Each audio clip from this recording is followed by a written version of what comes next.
Bonjour à toutes et à tous qui nous rejoignez. Bienvenue dans le webinaire IPAMA de décryptage de la nouvelle version de la norme ISO 221. Bienvenue à toutes et à tous. Julie Tidetti, donc je suis consultante IPAMA depuis bientôt 3 ans. Avant ça, j'étais responsable RSE d'une fédération sportive. Et encore avant ça, j'ai été responsable de la commission de normalisation AFNOR qui a participé à l'élaboration de la première version de l'ISO 221.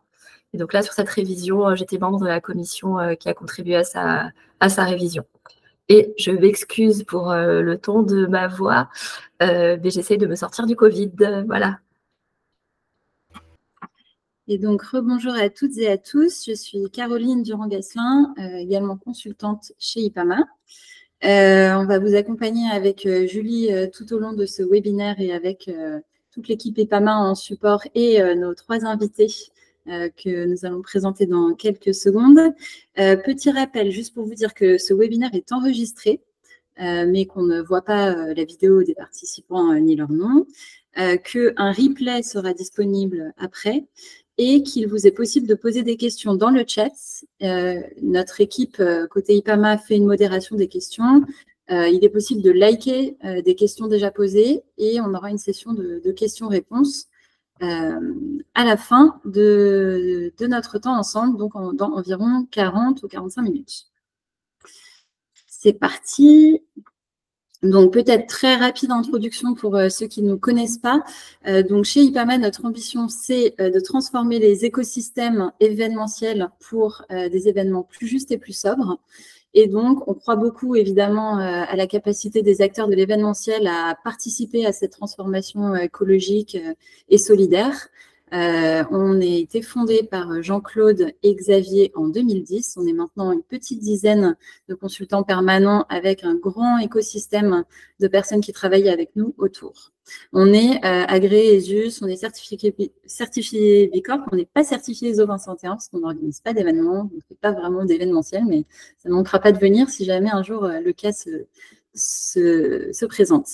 On fait 3 métiers, de l'accompagnement, donc du conseil, de la formation, et c'est une activité qui se développe beaucoup depuis ces 2 dernières années, et de l'animation exactement, et également de workshops, de fresques, de tables rondes et autres.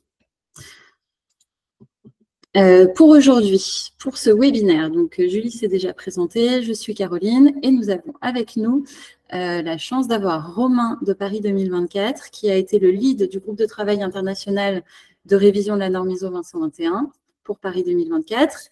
Nous avons Pauline qui a été présidente du comité miroir français également et qui prendra la parole.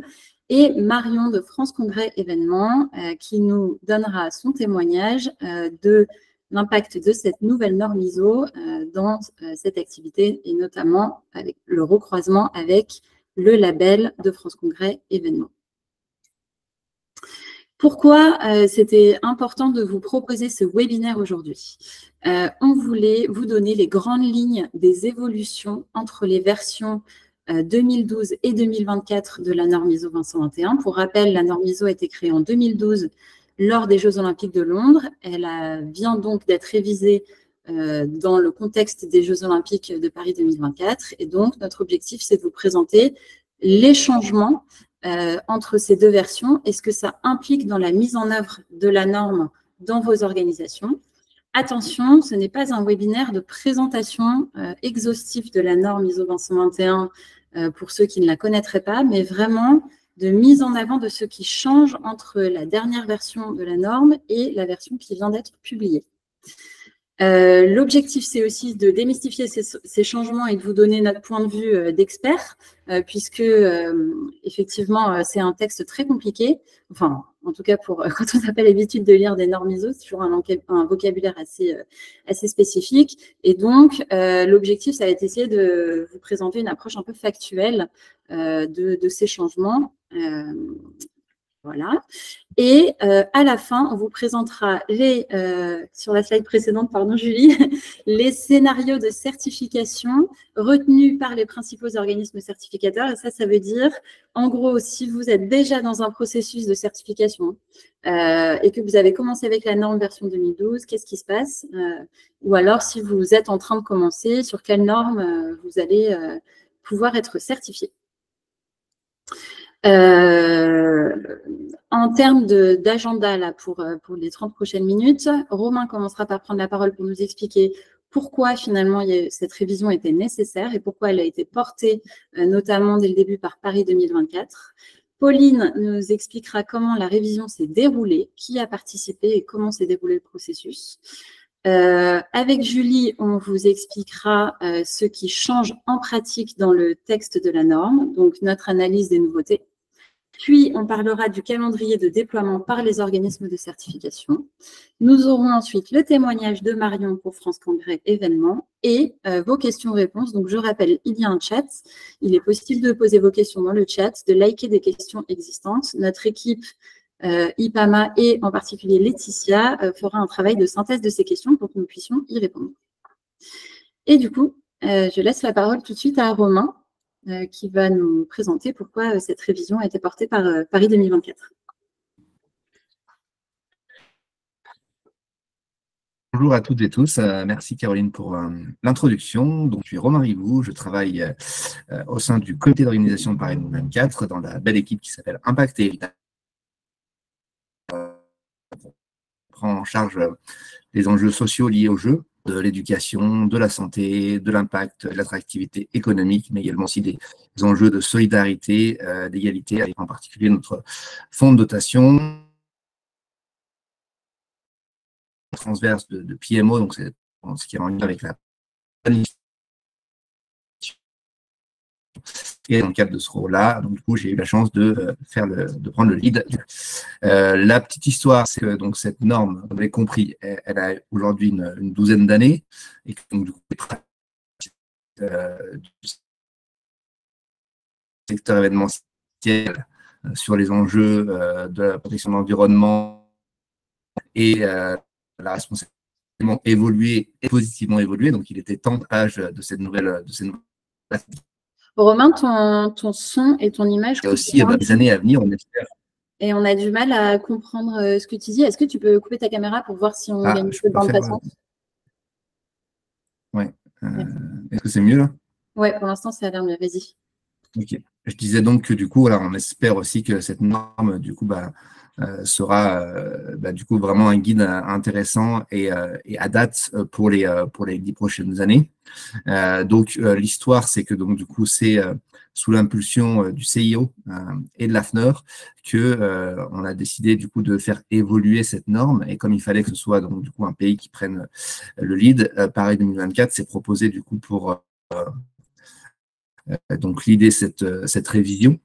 Moi, à titre personnel, en plus donc, de mon rôle chez Paris 2024, je suis un ancien athlète paralympique en ski alpin. Et c'est vrai que j'ai constaté les effets du réchauffement climatique sur notamment les glaciers. Donc, ça me tenait à cœur de travailler à titre personnel sur ces sujets-là. Et donc là, vous avez à l'écran du coup les axes donc sur lesquels du coup on a travaillé notre révision. Il faut savoir que c'est des axes qui ont été qui sont le fruit d'une réflexion collective menée déjà au niveau international avec bien sûr les Anglais, c'est une norme qui a été initiée par les Anglais, donc on a fait un premier travail avec les Anglais, et puis après, Pauline nous en parlera, mais aussi au niveau français. Et donc du coup, ça a été le fruit d'une réflexion de plusieurs mois pour aboutir du coup sur ces axes et surtout sur la déclinaison très opérationnelle de ces 4 axes, du coup, réellement dans la norme. Donc, vous avez les 4 axes à l'écran. Je ne vais pas revenir dessus parce que du coup, ce sera du coup développé plus tard dans le séminaire. Voilà pour ce qui est de l'histoire de cette révision de la norme. Merci Romain. Alors, comment la révision s'est déroulée? Et donc ça, c'est Pauline qui va nous l'expliquer. Je te laisse la parole. Super, merci beaucoup Caroline. Déjà, bonjour à toutes et à tous. Je suis ravie d'être parmi vous à l'occasion de ce webinaire. Merci beaucoup pour la sollicitation. Je suis présidente de la commission RSE pour Unimev et j'ai eu l'occasion de porter du mieux que je pouvais en tout cas tous les travaux de la commission Miroir française, donc la qualité de présidente du comité Miroir français en charge de la révision de la norme ISO 20121. Alors, comment une révision se déroule? Euh, C'était une première pour ma part et c'est avec beaucoup de satisfaction que je peux regarder un petit peu en arrière. Donc, en fait, on a commencé en fait à être sollicité au moment, donc, comme l'a très bien dit Caroline, Julie, puis Romain, lorsqu'on décide de réviser un texte, donc une norme ISO, l'ensemble des pays se constitue une commission, un groupe de travail pour pouvoir plancher sur l'ensemble du texte, alors les 10 chapitres ainsi que les annexes, afin de pouvoir y apporter leur expertise technique et expertise également métier pour faire en sorte que le texte soit le plus représentatif possible de la société dans laquelle nous évoluons et qu'elle puisse effectivement s'articuler autour des quatre axes qui vous ont été présentés par Romain. Pour le compte de la commission Miroir française, alors Unimef, qui est l'Union des métiers de l'événementiel, a été contactée par AFNOR puis Paris 2024 pour constituer un groupe de travail représentatif de la filière événementielle française.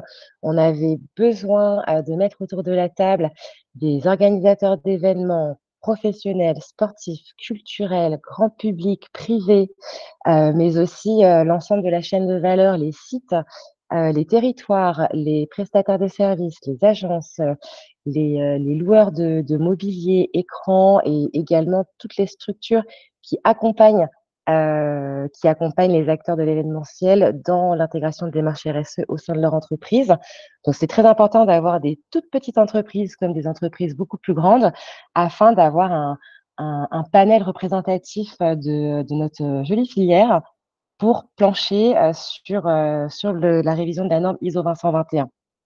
Alors, c'est quelques heures de réunion en visio, parfois en présentiel également, pour réussir à présenter un tableau de commentaires. Donc, en totalité, pour la révision de la norme, chaque pays, donc tous les pays ensemble, on était 17 pays, on a traité pas moins de 900 commentaires.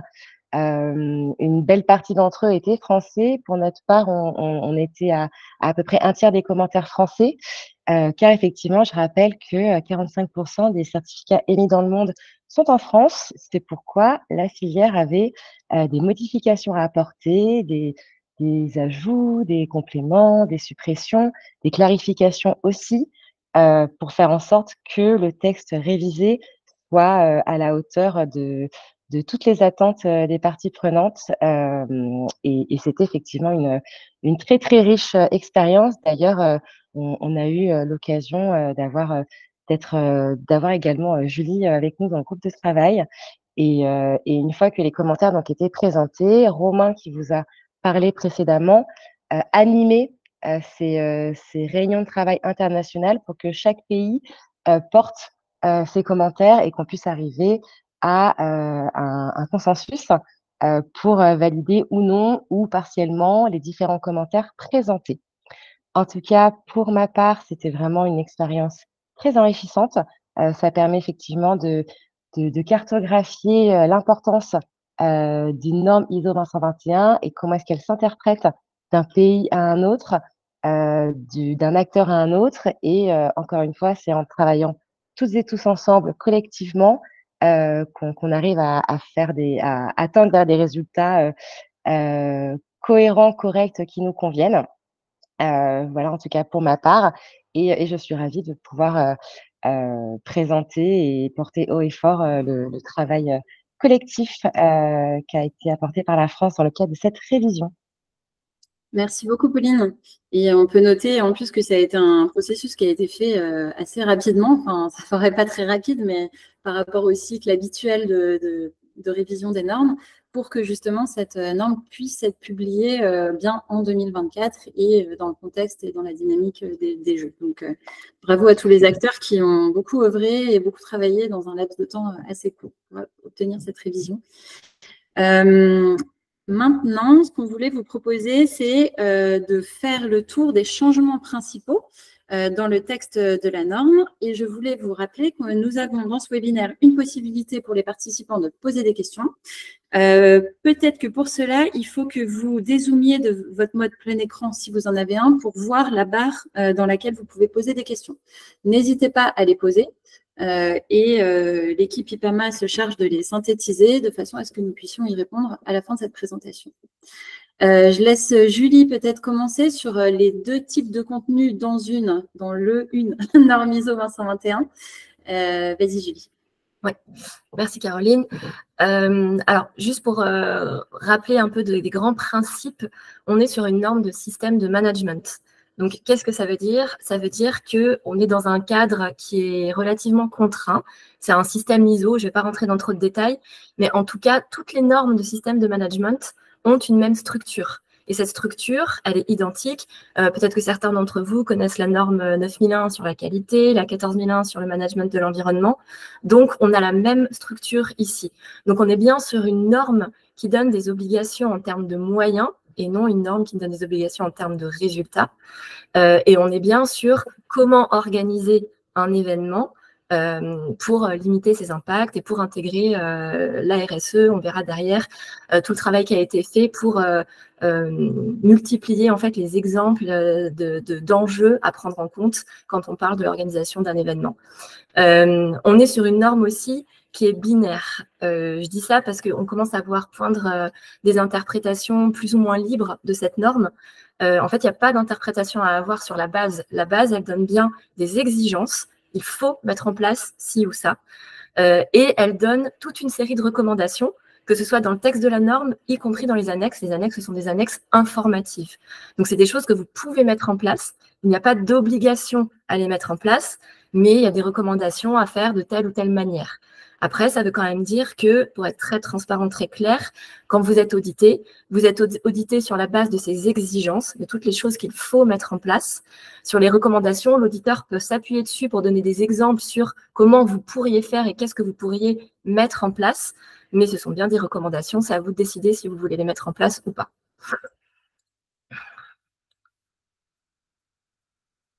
Caroline, tu peux remettre ton micro, je te laisse la parole. Oui, merci. Sur les principaux changements. Le premier concerne l'impact et l'héritage des événements. Donc là, l'objectif, c'est pour les organisations de prendre en compte votre impact pour laisser un héritage positif. Donc là, on voit bien le petit code pour savoir s'il s'agit d'une exigence ou d'une recommandation, c'est les verbes utilisés. Quand on voit le verbe doit ou faut, falloir ou devoir, ça veut dire que c'est bien une exigence. Donc là, l'organisme, c'est-à-dire l'entreprise ou l'organisation qui veut se certifier doit déterminer les enjeux pertinents par rapport à sa finalité. Cela doit prendre en compte une appréciation de ses impacts en vue de l'héritage et de même, il faut évaluer l'héritage de l'événement. Premier changement. Romain, tu veux rajouter quelque chose?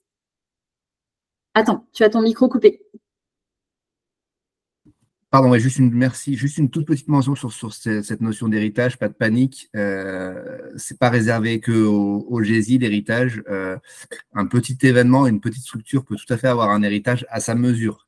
C'est-à-dire que du coup, le simple fait, par exemple, de réunir et de faire en sorte qu'une communauté d'acteurs très locale, que ce soit une école, des associations, etc., se retrouvent autour d'un même objectif et mettent en place des actions un petit peu avant, sur les 3 mois avant et 6 mois après, ça reste déjà, on peut déjà considérer ça comme un héritage. Donc, il faut bien avoir en tête que voilà, ce n'est pas uniquement réservé aux grands événements internationaux, cette notion d'héritage, juste pour préciser.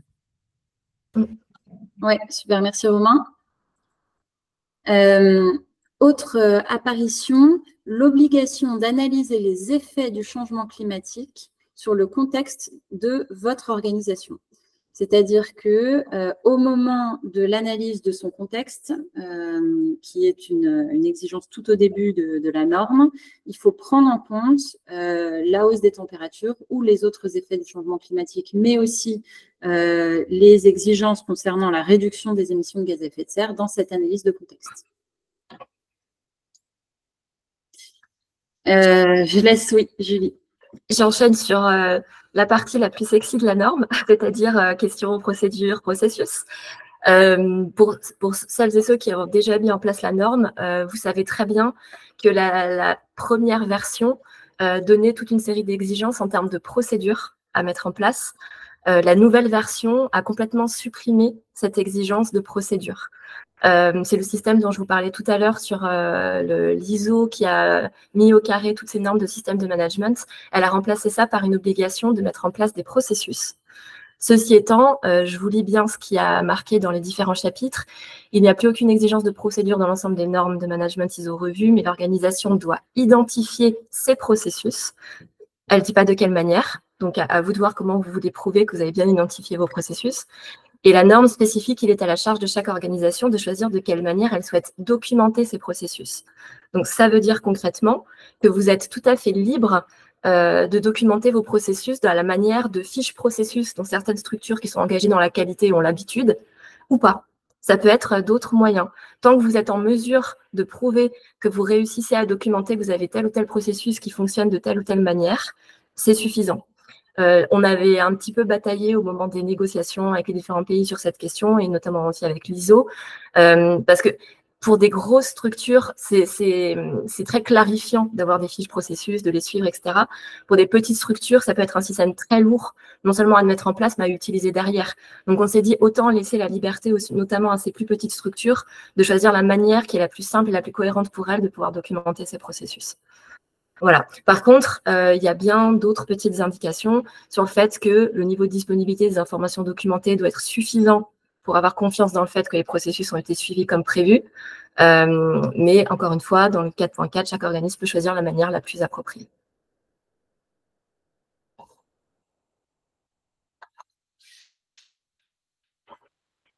Ton micro, Caroline. Pardon, ce point-là rejoint en intro ce que Romain a dit en intro, c'est-à-dire l'objectif initial de rendre cette norme ISO peut-être plus accessible pour des petites organisations, mais aussi de prendre en compte les besoins des petites organisations en général dans la mise en œuvre de la RSE. Et donc là, au chapitre 8.3 qui concerne les achats responsables, il y a obligation de prendre en compte l'impact du temps passé et des ressources nécessaires pour répondre aux appels d'offres pour les petites structures. Voilà. Donc, si vous êtes une grande organisation, que vous faites des appels d'offres, il faut idéalement que le processus de réponse aux appels d'offres ne soit pas trop lourd pour des petites structures qui n'ont pas des ressources suffisantes pour pouvoir s'organiser pour répondre à ces appels d'offres. Sur le sponsoring responsable, là, c'est vraiment l'apparition dans la liste des parties prenantes à prendre en compte quand on met en œuvre une démarche RSE, l'apparition des partenaires et des sponsors comme des personnes importantes et des parties prenantes importantes. Et deuxièmement, l'obligation d'aligner les activités de ces partenaires et de ces sponsors sur les objectifs de développement durable, mais aussi sur les principes, en gros, la vision de durabilité de l'événement. Et ça, c'est vraiment très important, à la fois pour des grandes, mais aussi des petites structures, puisqu'on sait que les partenaires et les sponsors sont des acteurs très importants dans l'événementiel et qu'il est capital, et c'est bien reconnu dans cette nouveauté, d'aligner leurs activités avec la vision de durabilité de l'événement pour éviter que les opérations partent dans des sens différents. Alors, juste petit point technique avant d'enchaîner. Apparemment, il y a des personnes qui ont des problèmes de synchronisation. Donc, n'hésitez pas à rafraîchir la page du webinaire pour qu'il n'y ait plus de problème de décalage entre le son et l'image. Ensuite, nouvelle obligation qui a été modifiée dans cette nouvelle version de la norme. Jusqu'à présent, on parlait d'une déclaration de mission et de valeur. Donc, ça a été raccourci, c'est une déclaration de mission.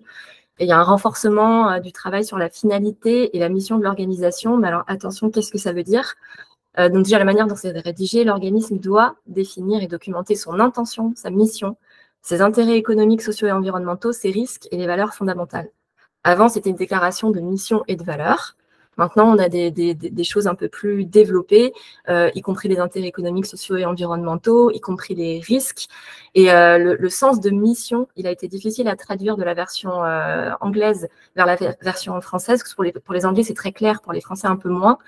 Mais en fait, concrètement, ça veut dire quoi? Ça veut dire que c'est bien de décrire sa raison d'être. Le pourquoi de l'organisation existe et de quel est son impact bénéfique pour la société. Et il faut, petit complément aussi, dans le chapitre 5.2, faire référence à cette finalité de l'organisme dans la politique RSO que vous devez formaliser également.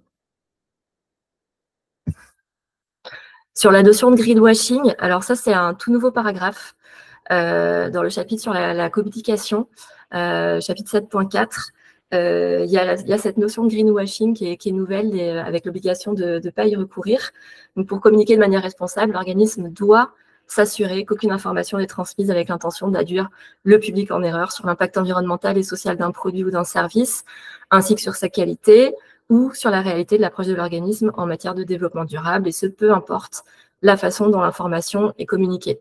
Donc, pour nous, c'est très clair, parce que vous n'êtes pas sans savoir qu'il y a une réglementation en France qui est sortie. L'ADEME s'en est fait l'écho très largement.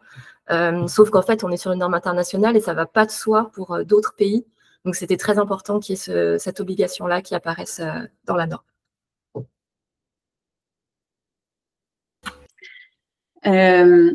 Petite nouveauté également, c'est maintenant la direction des organisations qui doit mener la revue de direction. Bon, la revue de direction existait déjà, la direction devait y participer ou y prendre part.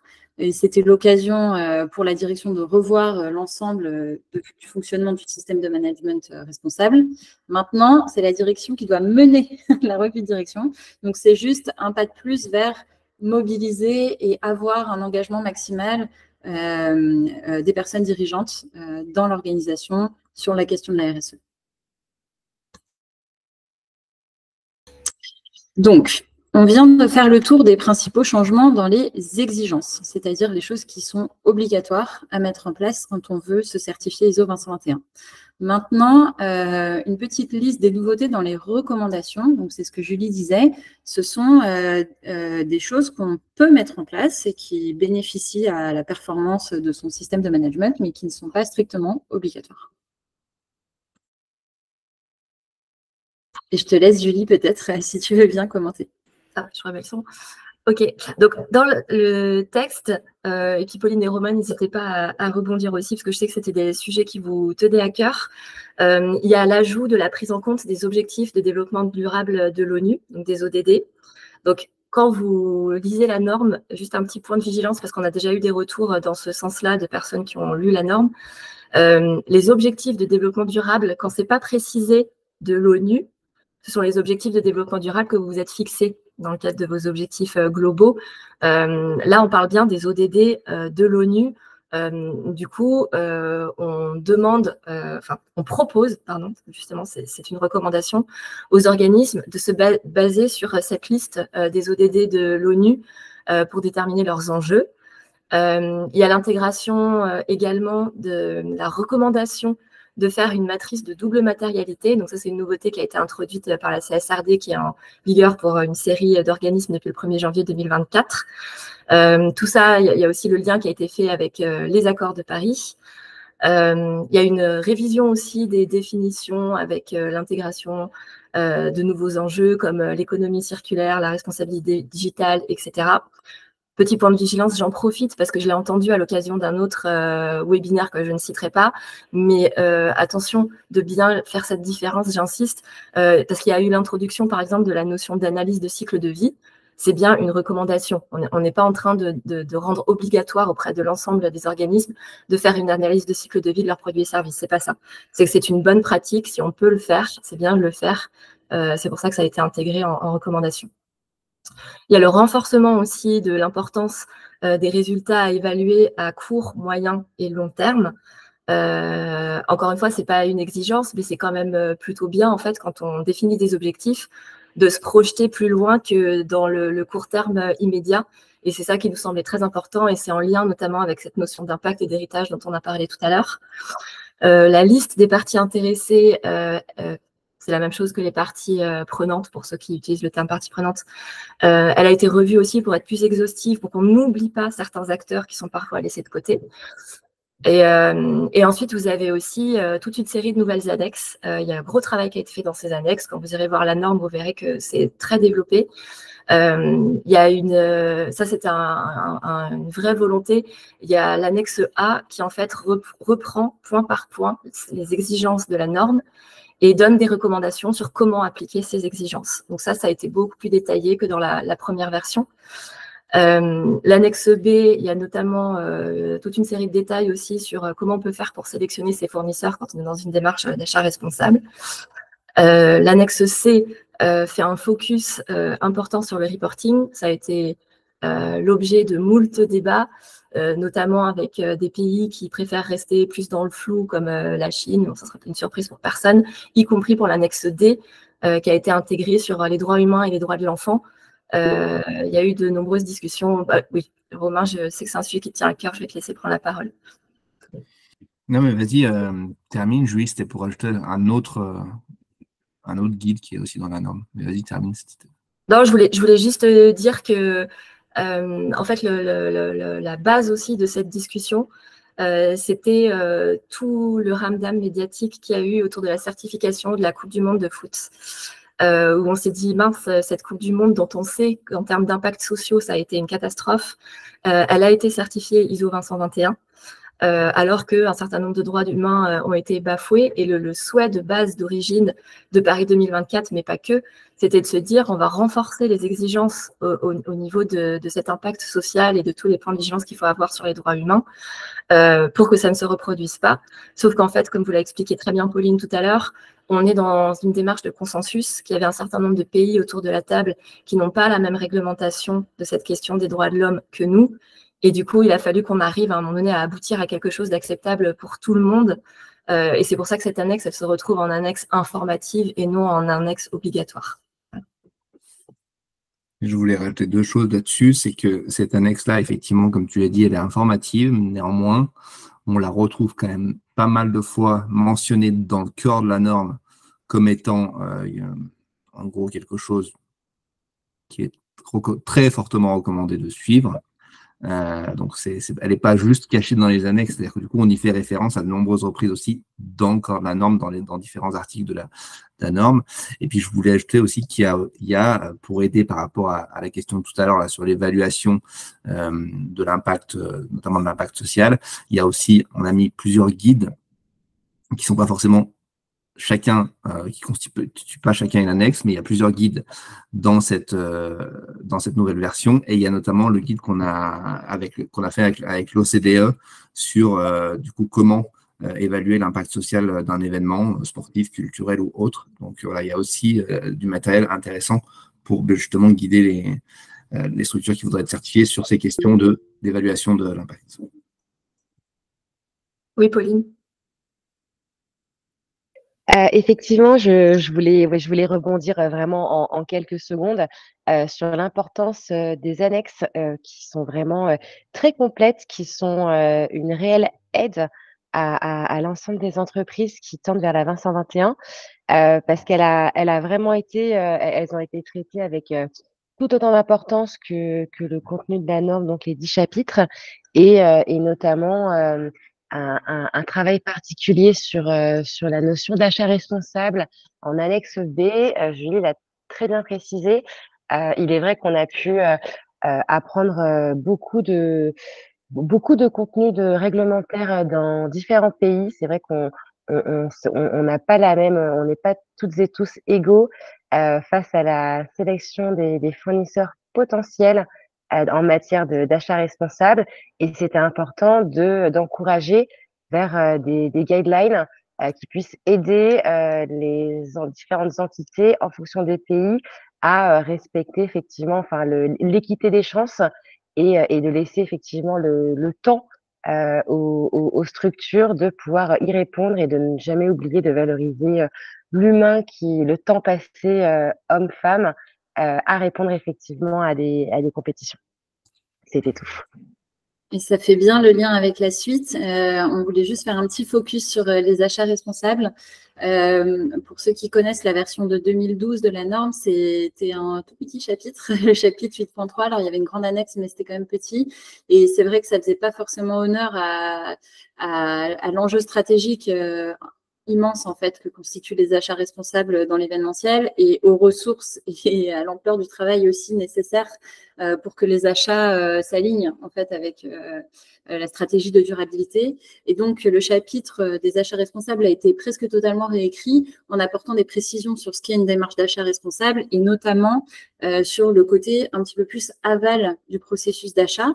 Le côté amont était déjà un petit peu traité, puis on vient de le voir, participe aussi d'une annexe là, mais le côté aval est aussi important et notamment toute la partie suivi des fournisseurs et voilà, suivi de leur engagement, suivi de leur conformité et éventuellement preuve de l'alignement de leurs opérations avec la stratégie RSE. Et donc, ça, c'est quelque chose qui est apparu et qui probablement sera un petit peu plus vérifié par les auditeurs et les auditrices dans les futures certifications, ce qui nous permet de faire le lien vers le dernier chapitre de ce webinaire. Et je vais laisser Julie commenter, qui consiste à vous donner quelques informations que nous avons pu recueillir et synthétiser sur le calendrier et les modalités du passage à la version 2024 dans le cadre des certifications. Oui, merci Caroline. Alors, on a rajouté cette slide parce qu'on s'est rendu compte que c'est quelque chose qui vous préoccupe beaucoup et à juste titre. Ceci étant, on n'a pas encore eu la réponse de tous les organismes certificateurs. Donc là, on vous présente ceux pour lesquels une réponse claire a été affichée, notamment l'AFNOR, SGS, vous voyez aussi BSI. J'ai eu dernièrement aussi, je ne sais pas si vous connaissez AB Certification, qui a aussi encore une autre manière d'appliquer ce calendrier de passage de la version 2012 à la version 2024. En tout cas, pour les organisations qui sont certifiées en version 2012 et qui l'ont été avant le mois de mai de cette année, si l'audit avait déjà été planifié, vous pouvez choisir jusqu'au 31 décembre de cette année. Pour la BSI, c'est même sur le cycle de 3 ans jusqu'en 2027. Pour celles qui ont débuté le process de certification mais qui ne sont pas encore certifiées, vous pouvez terminer ce process sur la version 2012 pour AFNOR et BSI, pour SGS c'est au choix, et seulement ensuite, sur la deuxième année de certification, il faudra basculer sur la version 2024 de manière obligatoire. Ça, c'est une différence qui est importante parce qu'en fonction des organismes de certification, c'est pour ça qu'il faut bien leur poser la question. Certains disent, comme ce que je viens de vous dire là, si vous êtes engagé sur 2012 depuis un certain nombre de mois, ok, là, cette année, on va vous certifier sur la version 2012. Pas la peine de commencer à intégrer à la dernière minute des changements parce que vous n'aurez pas le temps de le faire correctement. Par contre, comme vous êtes engagé sur des cycles de certification de 3 ans, en année 2 et 3, vous serez certifié sur la version 2024. Mais par contre, l'info que j'ai eue par exemple pour AB Certification laisse le choix. Dit que comme c'est des cycles de 3 ans, si vous voulez rester encore cette année sur 2012, l'année 2 et l'année 3, vous pouvez choisir de rester encore sur la 2012. Donc vraiment, on vous invite vraiment à poser directement la question à votre organisme certificateur pour avoir noir sur blanc leurs exigences par rapport à ça. Parce que non, c'est bon, je termine là-dessus. Et donc, du coup, on va enchaîner avec le témoignage de France Congrès Événements et donc Marion, qu'on a la chance d'avoir avec nous aujourd'hui. Merci tout d'abord de me recevoir et pour la sollicitation de France Congrès Événements. Nous, précisément, donc on est sur le périmètre offre de tourisme et événementiel d'affaires et de loisirs. Et donc, la création de ce label a été faite en 2019, après le G7 de Biarritz. C'est simplement pour recontextualiser un peu. L'objectif du label, c'est de créer un écosystème de partenaires engagés et représentatifs de la destination sur les secteurs que j'ai indiqués, donc affaires et loisirs pour le tourisme et l'événementiel.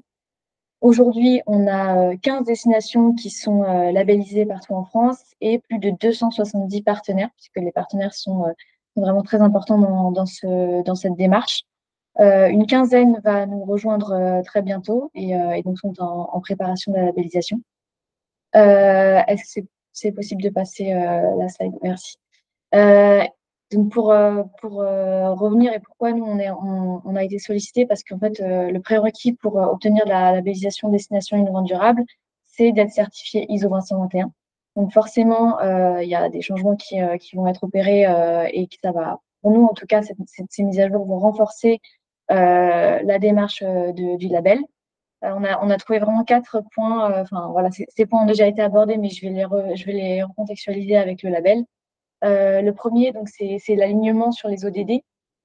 Le label a été créé pour être aligné dessus, pour justement répondre à des défis plus actuels. Et c'est vrai que la norme ISO 221 2012 ne répondait pas forcément à ces enjeux-là. Et aujourd'hui, ça permet vraiment de faciliter la démarche vers le label Destination Innovante Durable. Le second point, c'est l'obtention simplifiée, comme l'ont déjà dit Julie et Caroline. Ça permet vraiment d'avoir un aspect un peu moins technique, de procédures qui étaient parfois un peu trop techniques et qui ne permettaient pas d'aller vraiment dans les plans d'action et les bonnes pratiques que nous, on souhaite vraiment infuser au sein du groupe. C'est ce que permet la communauté de diffuser à la fois ce qui est fait grâce à la norme et de la prendre en main de manière facilitée avec les partenaires. Le troisième point, l'héritage, et Romain avait mentionné et fait un focus dessus, parce qu'en fait, c'est pour nous assez important entre l'événementiel et le tourisme, puisque l'événementiel va avoir un véritable héritage immatériel. Je prends l'exemple du festival des Nouvelles Vagues à Biarritz, qui est donc un nouveau genre cinématographique et qui permettra potentiellement de créer une filière d'excellence dans ce territoire sur ce genre cinématographique. Et ce qui va avoir forcément une influence sur l'économie locale et l'écosystème local. Donc pour nous, c'est assez important. Il y a aussi cet aspect consommation des ressources, puisque forcément, ça a un impact sur la destination, clairement au niveau matériel. Donc c'est très important d'avoir cet héritage qui est renforcé. Le dernier point qui pour nous aussi important, c'était l'exigence accrue d'évaluation. Donc comme ils l'ont bien mentionné, c'est pas une obligation de résultat, mais une obligation de moyens. Et pour nous, c'est vrai que ça renforce quand même, parce qu'on dans la version 2 du label qui va sortir bientôt, on a une obligation de mesurer. Et donc ils vont déjà avoir pris en compte cet aspect indicateur beaucoup plus fortement dans la norme, et qui va donc c'est une véritable continuité pour nous ensuite dans la démarche du label. Voilà pour les différentes synergies et le renforcement entre destination non durable et la nouvelle mise à jour de la norme. Merci Marion, merci beaucoup. Nous arrivons donc en fin du contenu qu'on voulait partager avec vous lors de ce webinaire sur les nouveautés de la version 2024 de la norme ISO 221. Je vous rappelle que si vous voulez poser des questions, vous le pouvez en dézoomant, en sortant du mode plein écran si vous l'avez activé, et en écrivant la question dans un petit encart que vous verrez normalement en bas de votre écran. N'hésitez pas à les poser pour qu'on puisse y répondre. Et Laetitia va nous rejoindre, si elle en est d'accord, pour nous faire part des premières questions qui ont été posées. Alors, bonjour tout le monde. Alors, dans les premières questions qui ont été posées, la première, c'était de préciser en fait à qui s'adressait la norme. Est-ce que ça peut s'adresser à des lieux ou seulement des événements?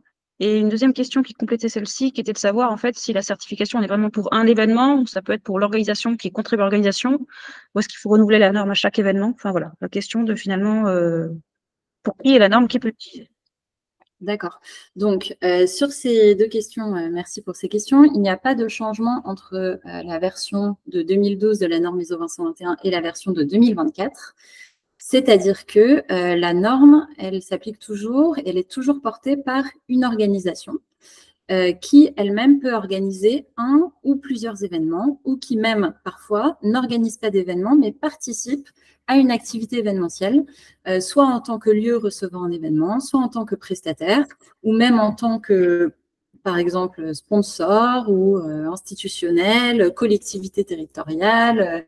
C'est une norme qui est extrêmement flexible dans son écriture et dont énormément d'organisations de types différents peuvent se saisir, à condition qu'ils aient un lien avec une activité événementielle. Je ne sais pas si Julie ou quelqu'un veut rajouter un complément de réponse. Oui, si, on le voit très bien.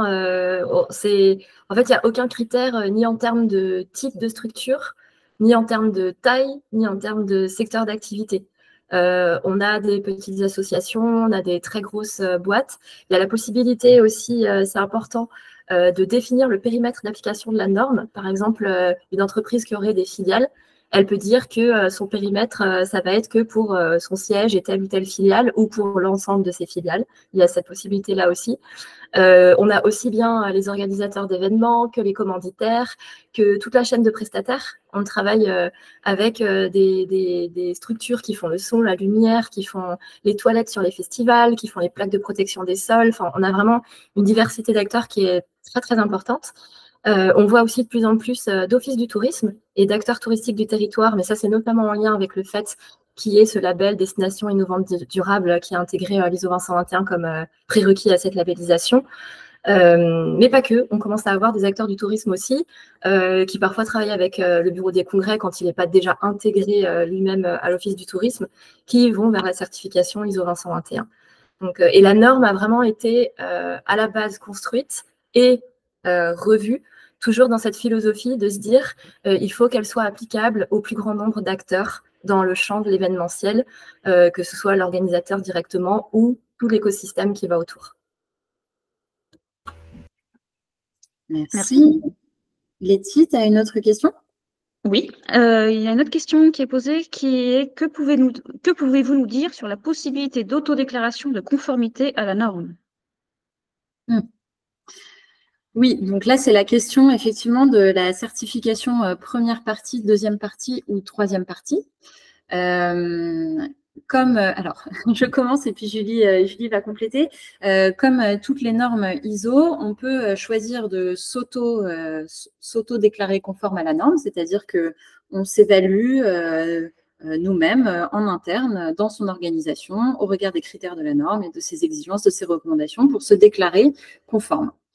Évidemment, c'est plus facile à faire, mais le poids, la robustesse de cette déclaration, forcément, l'est un peu moins puisque c'est la propre organisation qui déclare ça pour elle-même.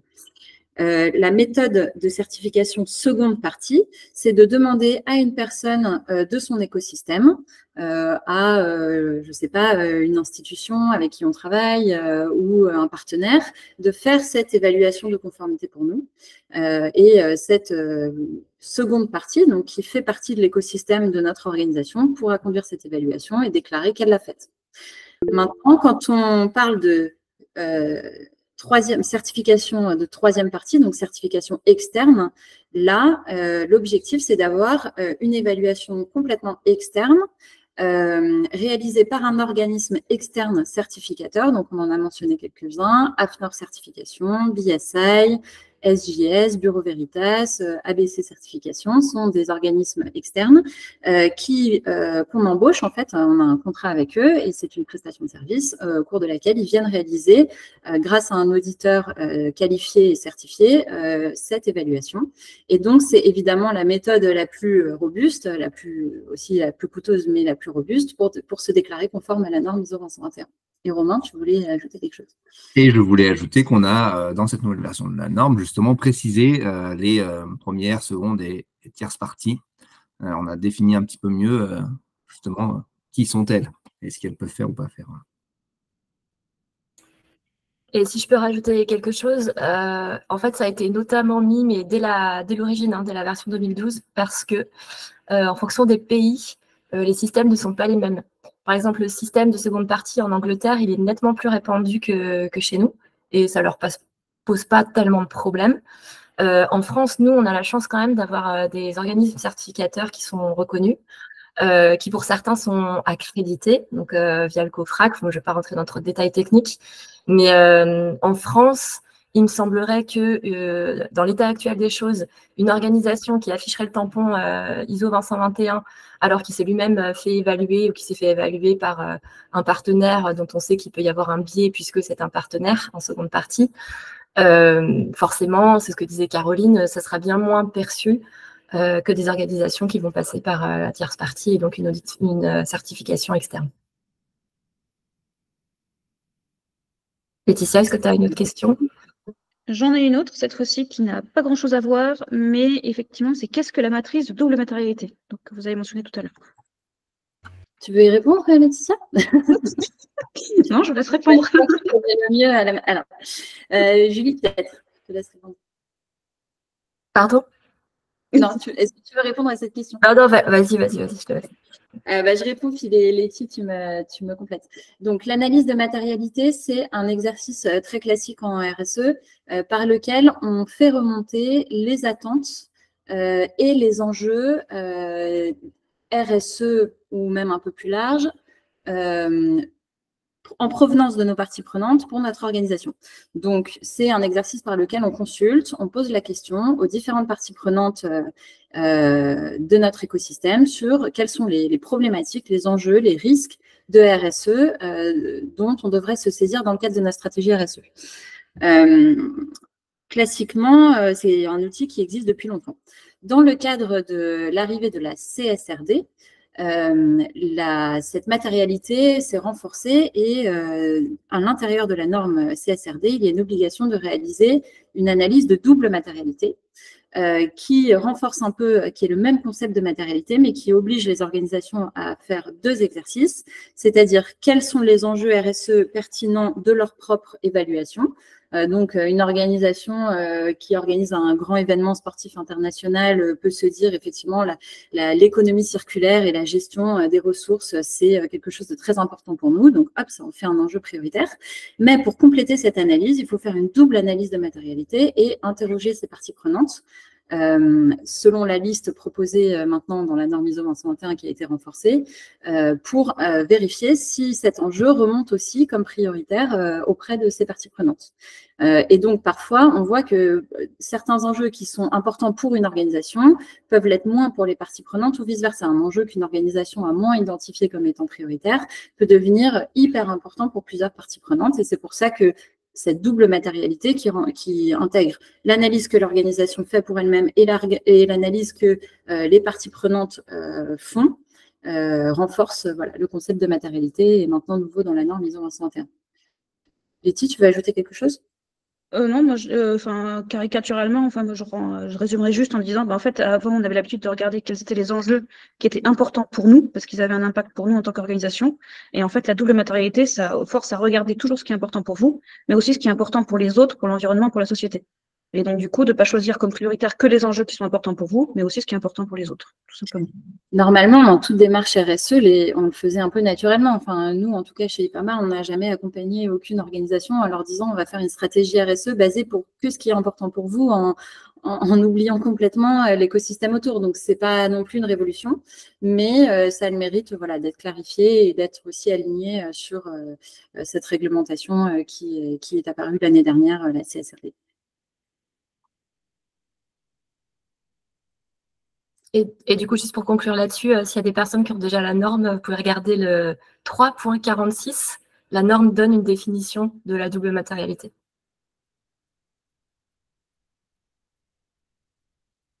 Et du coup, il reste encore deux questions. Une question qui est quels organismes ou quels outils pour mesurer?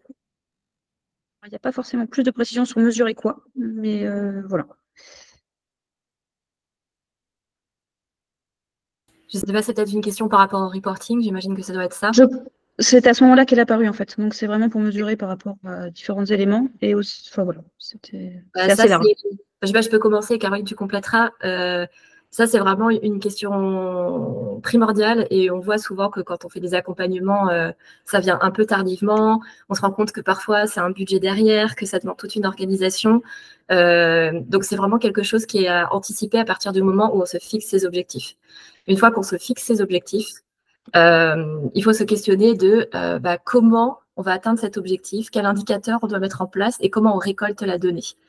Donc déjà, c'est difficile de donner une réponse hyper précise. Il faut utiliser tel ou tel outil ou telle chose. En fait, il y a tellement d'outils qui existent. Il y a des outils en libre accès. Il y a des outils qui sont payants.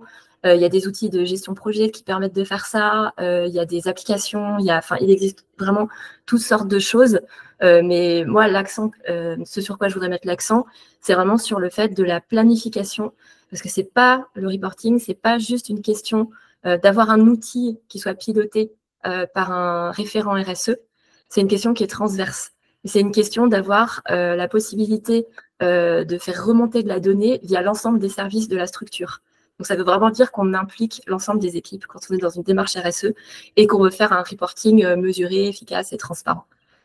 Je ne sais pas, Caroline, Pauline, si vous vouliez rentrer dans plus de détails.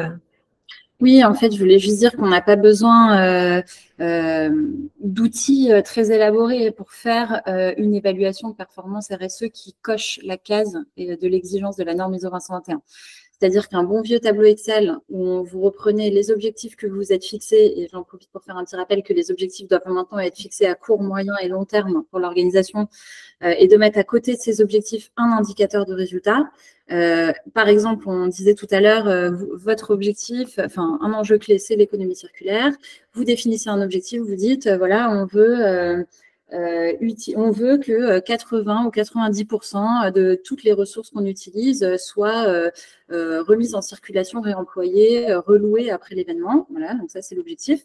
L'indicateur, ça va être la part, par exemple, du mobilier en location dans votre organisation. Voilà, ça, c'est l'indicateur.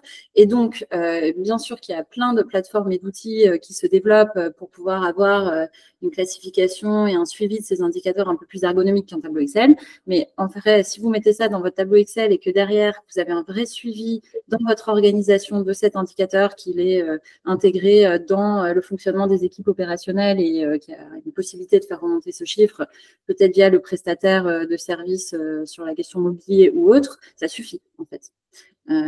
Voilà, donc c'est du travail à faire et chacun peut choisir ses outils allant du tableau Excel à la plateforme, à plein d'outils sophistiqués qu'on voit apparaître sur les marchés.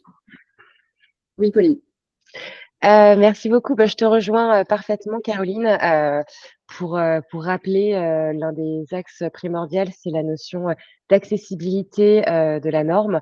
Et dans cette notion d'accessibilité, forcément, pour la partie mesure des impacts et cette notion d'héritage, un tableau Excel de suivi d'indicateurs, lorsqu'effectivement tout dépend du degré de maturité de votre entreprise en certification, en ISO 221, un Excel qui reporte le suivi des indicateurs fonctionne très très bien. Et à côté de ça aussi, il y a d'autres outils filières qui sont à votre disposition si vous voulez aller plus loin.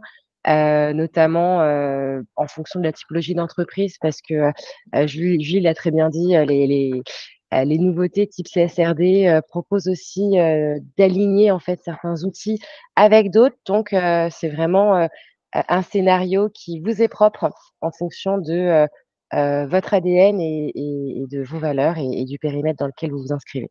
Donc tout fonctionne. Et je voulais juste rajouter aussi que on ne vous donnera pas de nom particulier parce que c'est un marché qui est ultra concurrentiel, on va de plus en plus. Par exemple, si vous voulez travailler, et c'est fortement conseillé, sur votre impact carbone, Pauline vient de le dire, il y a un outil filière qui a été développé, mais il y a des tas d'autres outils sur le marché. Et en fait, c'est à chaque organisation de vraiment faire du benchmark et de voir ce qui est le plus approprié à son organisation. Tout à fait. Merci beaucoup. Laetitia, est-ce qu'on a fait le tour des questions? Parce que finalement, il est à 12h31, donc il faudrait qu'on conclue. Il en reste deux. Il y en a une qui est sur la continuité de la double matérialité, qui demandait comment faire quand un client n'est pas aligné avec notre engagement ISO pour la double matérialité. Ah ouais, ok. Voilà. Et la deuxième question, c'est si on a un état des organisations certifiées, quantifiées par type d'organisation, par exemple. Okay. Alors, sur la première question, très rapidement, si vous avez un client, vous êtes peut-être une agence événementielle, vous avez peut-être un client qui s'en fout de la RSE. Votre objectif, ça va être d'essayer de l'engager au maximum, de lui proposer dans votre palette de services des options à moindre impact environnemental, à impact social amélioré. Votre obligation, c'est de lui proposer, c'est d'avoir une offre de laquelle il peut se saisir. Si ce client refuse catégoriquement, ma foi, vous n'en êtes pas directement responsable. Après, c'est une réflexion plus globale au sein de cette agence de se demander est-ce qu'à moyen terme, on choisit finalement de travailler avec certains clients plus alignés. Mais voilà, non sans avoir peut-être préalablement essayé de les engager au maximum et leur avoir proposé le maximum d'options allant dans le sens de la performance environnementale et sociale. Et sur la dernière, tu peux répéter la deuxième question, Letty, je viens de l'oublier. Avez-vous un état des organisations certifiées, quantifiées par type d'organisation, par exemple? Vas-y, Pauline, écoute, si tu veux y répondre. Oui, je te proposais, Caroline, effectivement, de pourquoi pas l'apprendre et n'hésite pas à me compléter parce que c'est une des questions que j'ai moi-même posées car c'est très important. Alors, effectivement, les données que l'on a sont de sources ISO et Unimev. C'est jamais, il faut s'armer de patience pour obtenir des données en matière d'ISO car c'est pas forcément évident. Et aussi, le nombre de certifiés change assez régulièrement et réfléchit d'un pays à un autre. En tout cas, à ce jour, pour la France, il faut compter. Alors, les derniers chiffres datent d'il y a 3 mois, donc je pense qu'à partir de septembre ou en fin d'année, on essaye de mettre à jour tout ça 3 fois par an. On est 150 entreprises françaises qui sont dans le secteur de l'événementiel, bien entendu, certifié ISO 20121. Et en termes de ratio, c'est, on va dire, 2 tiers les sites qui accueillent des événements. Juste derrière, on a les prestataires de services qui ont été parmi les premiers à tendre vers l'ISO 20121. Et juste après, qui ne suivent que les organisateurs. Donc, c'est à peu près soit 70, 30-20. Donc, mais je pense qu'on va bientôt arriver à un tiers, un tiers, un tiers, car on a la chance d'évoluer dans un secteur qui sans ces parties prenantes, sans la totalité des parties prenantes, bah, on ne fait pas grand-chose. Donc, en général, les guidelines et le mouvement général s'alignent. Les sites ont commencé assez haut et là, c'est en train effectivement de s'équilibrer. Donc, voilà en tout cas pour les données Unimev ISO, si tu veux compléter, Voilà. Caroline. Merci à l'Unimev du coup d'avoir fait ce travail parce que la réalité, c'est qu'il n'y a pas de registre officiel. Voilà. Oui. Il n'y a pas de registre officiel tenu par qui que ce soit. Et donc, c'est un travail en fait de répertorier les organisations certifiées, mais on a pu observer une belle dynamique autour de cette norme ISO 20121 au cours des dernières années, et on l'a vu chez IPAMA en particulier depuis 2019-2020. Voilà. Donc, c'est ce qu'on peut dire sur cette question. Et peut-être qu'on va arrêter là, vu qu'il est déjà 12h35, qu'on a dépassé 5 minutes. Merci à toutes et à tous qui avaient pris le temps de vous renseigner sur cette nouvelle version de la norme ISO 20121. Merci à Romain, Pauline et Marion. On souhaite bon courage à Romain pour les Jeux Olympiques et Paralympiques. Et on souhaite aussi une belle application de cette norme version 2024 dans le contexte de ce grand événement. Nous sommes avec toute l'équipe IPAMA et l'ensemble des intervenants à votre disposition. Si vous avez d'autres questions, n'hésitez pas à prendre contact. Et Laetitia, je te laisse. Il y avait juste une dernière question, mais qui était très ponctuelle. C'était quid pour le bureau Veritas sur la manière dont tu vas se faire. Et ça, on renvoie en fait à poser la question directement au bureau concerné. Voilà. Je vous remercie, je suis désolé, moi je dois vous quitter. Merci à IPAMA pour l'animation et merci à toutes et tous pour les interventions et les questions. Merci Romain. Bonne fin de journée, bon week-end. Merci à toutes, toutes et tous. Bonne fin de semaine. Au revoir, à bientôt. Merci beaucoup, IPAMA. Au revoir. Au revoir.